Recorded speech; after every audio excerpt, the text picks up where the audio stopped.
Methodology of economics, economics static and dynamic.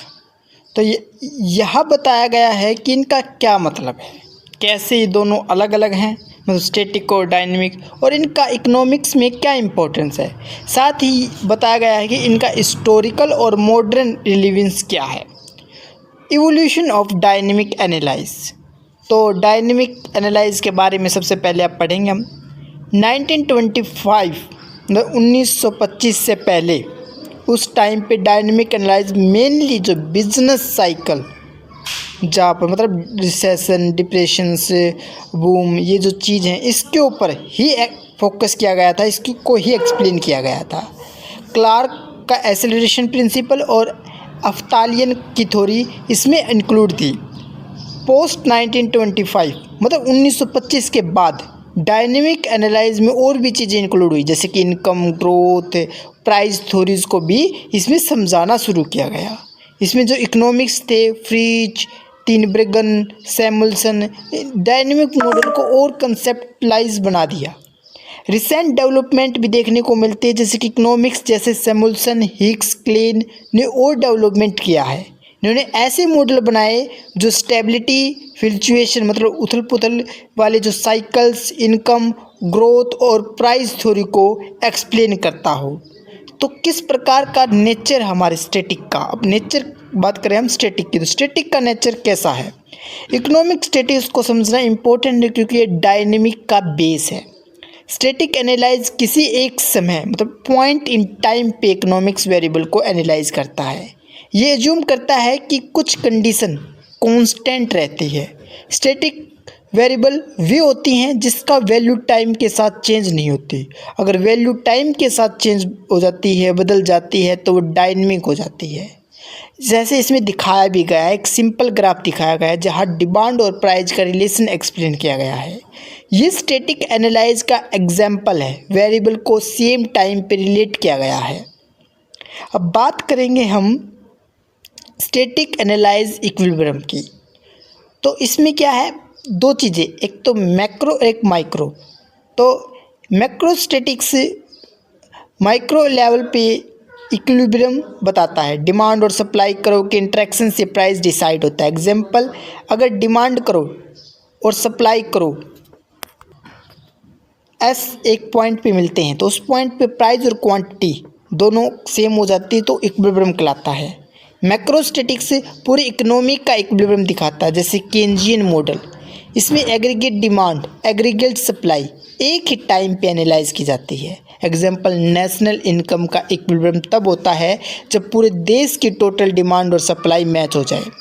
Static analyse की assumption क्या क्या है।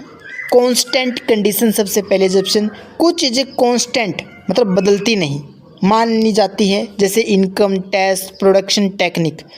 दूसरी, डाटा इंटरडिपेंडेंस, एक वेरिएबल की वैल्यू दूसरे से डायरेक्टली इन्फ्लुएंस नहीं होती, मतलब वेरिएबल अपने आप में काम करती है। तीसरा, टाइमलेस एडजस्टमेंट, स्टैटिक एनालाइज में सिर्फ एक समय का इक्विलिब्रियम देखा जाता है।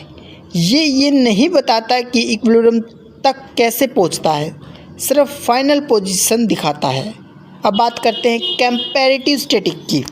तो क्या डेफिनेशन है, दो अलग अलग इक्विलिब्रियम पोजीशन को कंपेयर करता है। जब कोई डाटा या फैक्ट्री चेंज होती है तो नए इक्विलिब्रियम को कैसे ढूंढना है ये बताता है, एडजस्टमेंट का पाथ नहीं बताता। एग्जांपल, अगर इनकम बढ़ जाए तो लोग ज़्यादा चीज़ें खरीदेंगे, डिमांड करो राइट शिफ्ट करेगा। अब नई डिमांड और सप्लाई के इंटरेक्शन पे नए प्राइस और क्वांटिटी डिसाइड होगा। ये ही कंपैरेटिव स्टैटिक्स दिखाता है। एक और सिंपल एग्जांपल, पहले पेट्रोल 100 रुपये पर लीटर था, लोग 10 लीटर ले रहे थे, पर इनकम बढ़ी तो अब लोग 12 लीटर ले रहे हैं।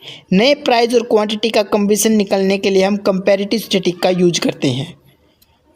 Economic dynamic, a deeper driver, ये स्टैटिक एनालाइज से अलग होता है क्योंकि ये टाइम के साथ बदलाव हो सकता है, time element.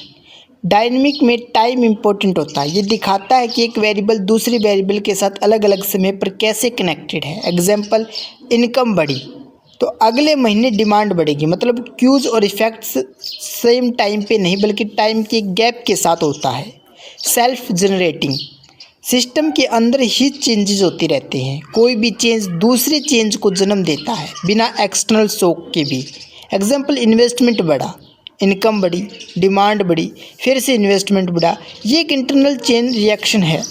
Tracing path, dynamic ये बताता है कि एक इक्विलिब्रियम से दूसरे इक्विलिब्रियम तक कैसे पहुंचा गया। स्टैटिक एनालाइज सिर्फ स्टार्टिंग और एंडिंग पॉइंट दिखाता है, लेकिन डायनेमिक पूरा रास्ता बताता है। एग्जाम्पल, प्राइस 100 रुपये था, डिमांड बढ़ी, प्राइस 120 हो गया।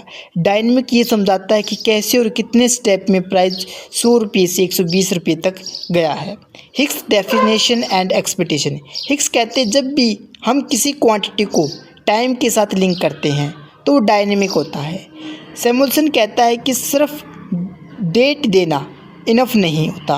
रियल एनालाइज तब होता है जब एक वेरिएबल दूसरे पे टाइम के साथ डिपेंडेड हो। एग्जाम्पल, फ्यूचर का इन्वेस्टमेंट आज के एक्सपेक्टेशन पे डिपेंड करता है।